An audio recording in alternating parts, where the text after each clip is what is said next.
busy. As I busy.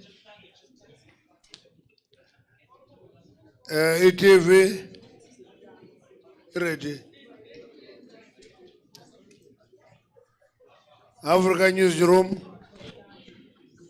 Africa Newsroom. Newsroom. They're ready. 702.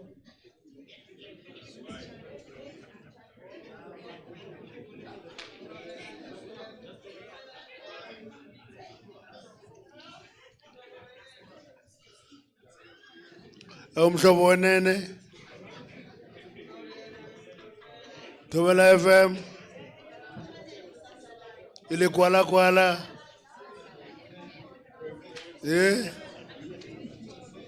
Cyril, President Garbarete. Okay. Thank you, Comrade Chair.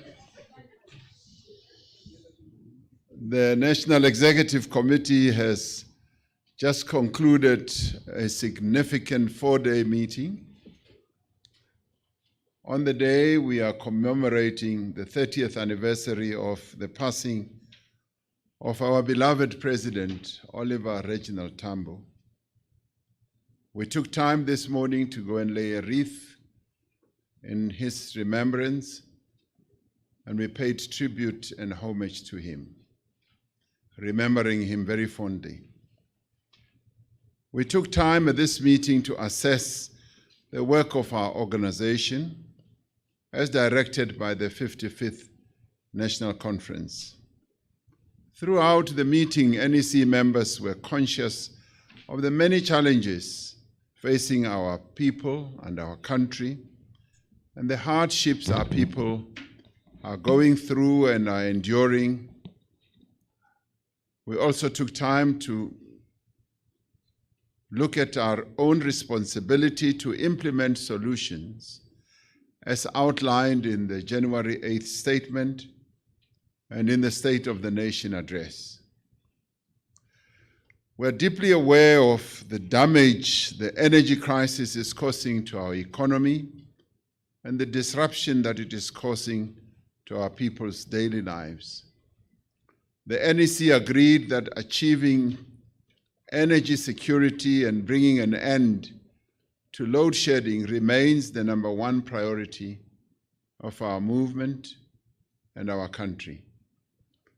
The NEC welcomed the significant steps being taken by government to implement the Energy Action Plan with an immediate focus on improving the performance of our power stations, the provision of emergency generation capacity, and ensuring uninterrupted power supply to strategic installations and infrastructure.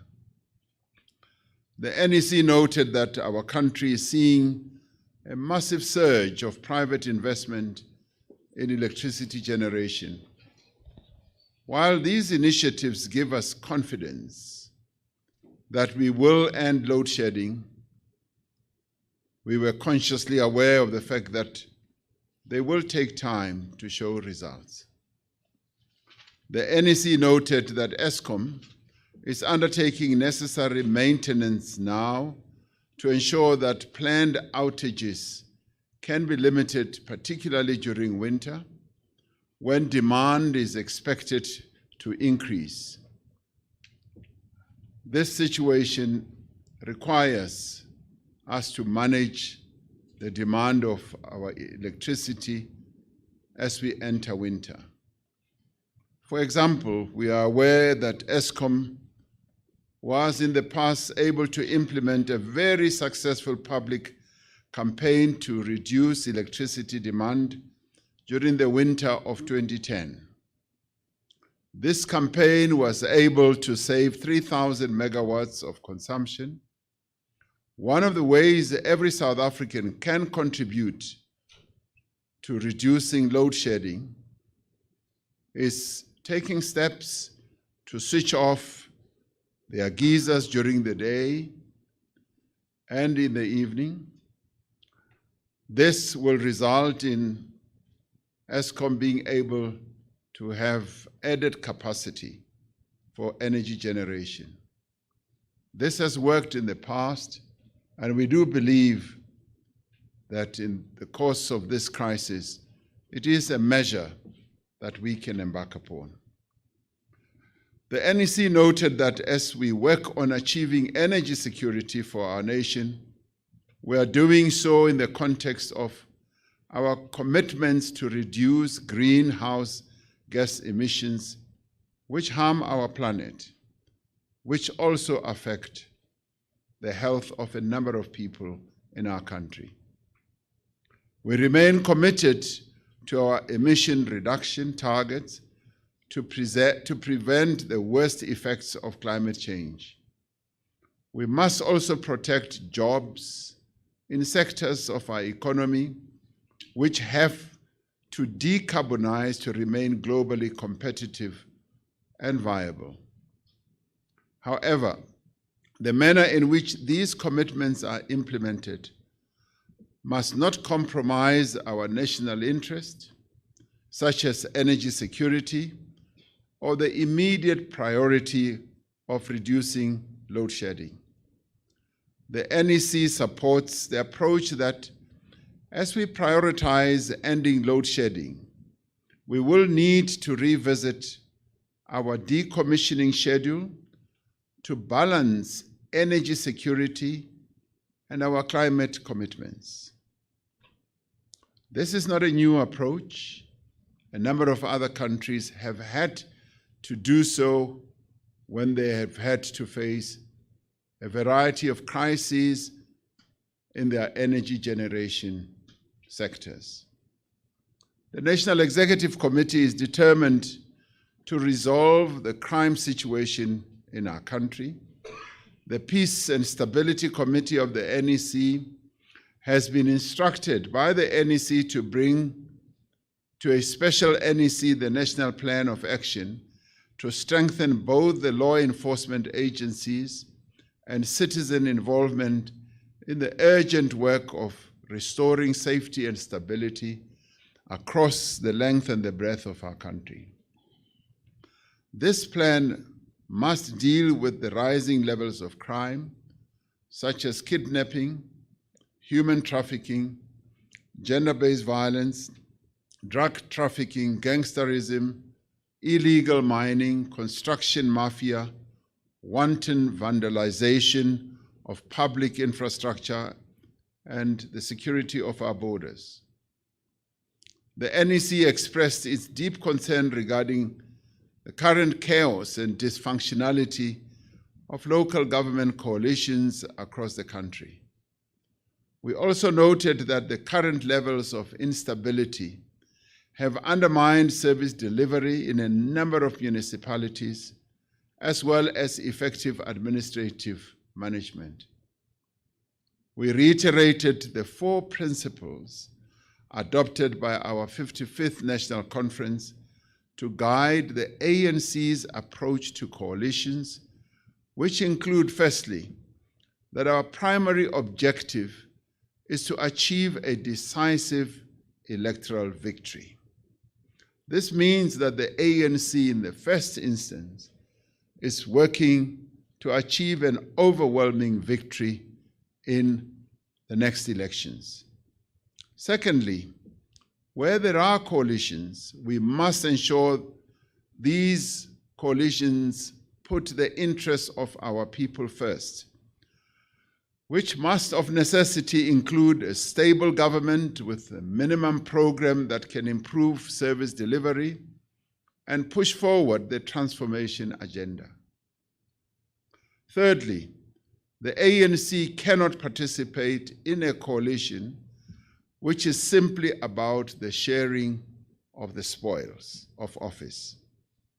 Lastly, where we have performed badly in elections as the ANC, we should be principled enough to go into opposition to build anew rather than be part of a coalition government that undermines the foundational principles and values of both the ANC and the Constitution of the Republic. As mandated by the 55th National Conference, the NEC has now adopted a guideline framework for managing coalitions at local government level.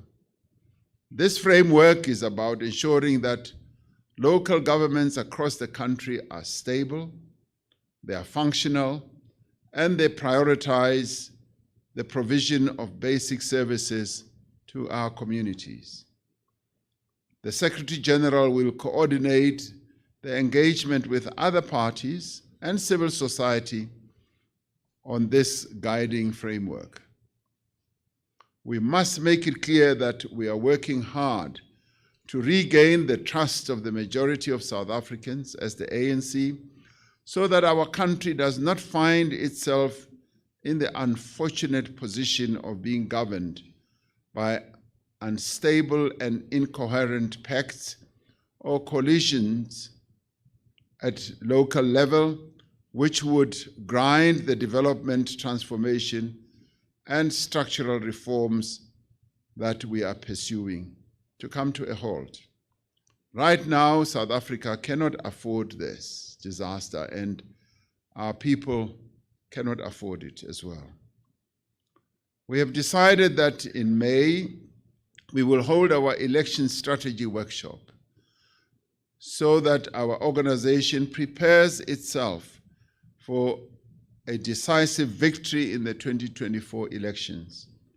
The roadmap for the selection of candidates for our parliament and the legislatures at provincial level was tabled by the Electoral Committee and was adopted by the NEC. We applaud our structures and in particular our volunteers for ensuring that we retain wards during recent by-elections, as well as those that we took from some opposition parties. We also acknowledge that in those wards where we have lost, we will need to work even harder in order to win back the confidence of our people in the upcoming elections. The National Executive Committee reflected on the recent special regional general councils that took place in March as part of the report back on conference resolutions. The RGCs enabled the National Executive Committee to assess the presence and the functionality of our structures right across the country. The RGCs also reaffirmed the need for renewal of our organization. Only strong and united structures of the African National Congress at every level of the organization can ensure a decisive electoral victory that we seek. We emerged from the RGCs that were held right across the country, encouraged that the ANC is rebuilding and renewing itself step by step across the country in order to reconnect with communities and lead the transformation process, and also ensure that service delivery does and will take place at the local level. The NEC and the NWC will dedicate most of this year to support this effort. The NWC itself has commenced with visits to provinces to monitor the implementation of the program of action and to ensure that service delivery challenges and organizational problems that may exist are addressed and resolved. In pursuit of anchoring development amongst our communities and fostering grassroots participatory democracy, the NEC has decided that more work needs to be done in supporting non-governmental organizations, non-profit organizations, and civil society groups involved in community initiatives and social justice campaigns. As these organizations and formations do a great deal of work to support our people right across the country. As the National Executive Committee, we continue to engage various progressive organizations and sectoral formations in order to ensure that we work together to achieve the ideals of our freedom and the national democratic revolution. We welcome the statement by the Secretary General of the Disabled Peoples of South Africa and commit to continue to work for a society where disabled people enjoy full social and economic rights. We do believe that it is important to have a strong and united alliance.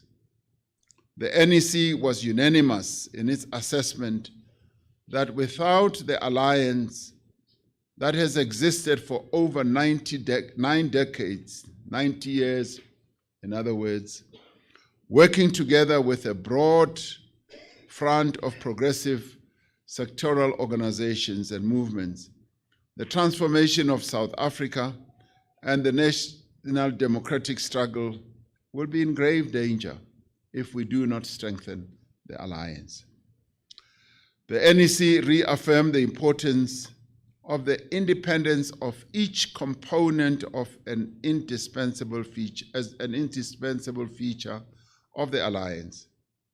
Importantly, the NEC views this independence as a strategic basis for the continued effective mobilization of the different social forces that make up the motive forces of the national democratic revolution, behind a uniting platform of radical socio-economic transformation. As the National Liberation Movement, we will therefore do everything in our power to ensure that working with the South African Communist Party and the Congress of South African Trade Unions, bilaterally and through the alliance structures, the challenges facing the alliance are addressed through a process of urgent, robust, and comradely engagements that will lead to a strengthened alliance. The officials are tasked to lead this process and to report regularly to the NWC and the NEC. We also took time to discuss international matters. The NEC had a significant discussion on the current complex global situation and what our stance as a country should be as we engage with many countries across the world and also engage with many initiatives. These issues included the importance of proactively working for global peace and security, our role in the African continent, and particularly the need to advance peace and security on our continent, as well as a strategic focus on the African Union, on continental development, and on matters that have to do with industrialization, integration, particularly through the African Continental Free Trade Area. We also reflected on the need for deeper trade and more broadened trade on our continent, as well as investments. The NEC also discussed our approach towards the BRICS Summit that South Africa will be hosting later this year as a critical forum of countries of the Global South, along with the non-aligned movement. The NEC reaffirmed its commitment to solidarity with the peoples of Cuba, Western Sahara, and Palestine. We noted with grave concern the eruption of conflict in the Sudan and calls for an immediate ceasefire between the Sudanese armed forces and the rapid support forces in the Sudan. Urgent steps must be taken by the African Union to encourage the Sudan peace process and to encourage the establishment of a transitional government that most importantly must work seriously to establish institutions of democratic civilian rule in that country. Our commitment to global peace and security and immediate resolution to conflict remains unwavering. In this context, South Africa calls for the United Nations to develop and adopt a peace plan that must be agreed to by the US-led NATO and the Russian Federation. Such a peace must be aimed at ending the conflict between Ukraine and Russia and find lasting solutions that embrace the security of all parties and prevents any further escalation to a wider global war. This has been a very successful NEC. The discussions were of a high caliber at a political and intellectual level. And these discussions that we held were held in a spirit of enhancing the renewal of the African National Congress.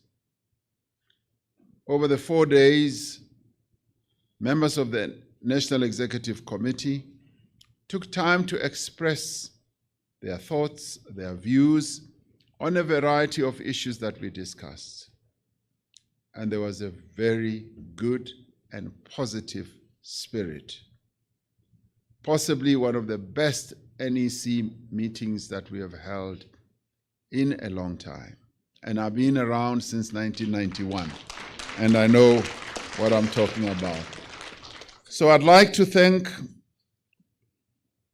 the SGO for arranging this NEC meeting, and I'd like to thank the staff of the ANC for making all these arrangements, and I'd like to thank the chairs of our subcommittees who did a fantastic preparatory work, and I'd like to thank all NEC members for spending time here and the wonderful spirit that prevailed. May it continue for the next 5 years. Thank you very much.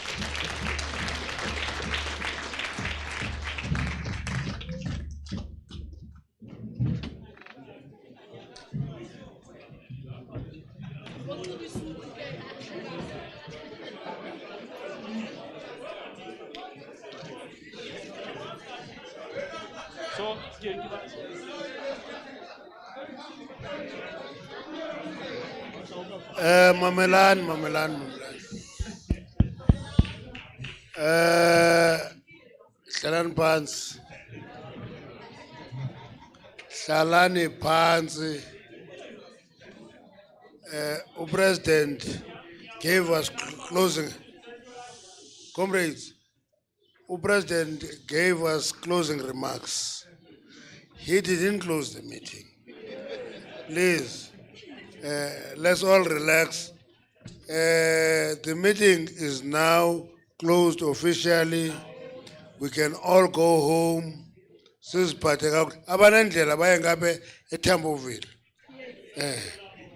who are close, baye kula memorial lecture at Tamboville.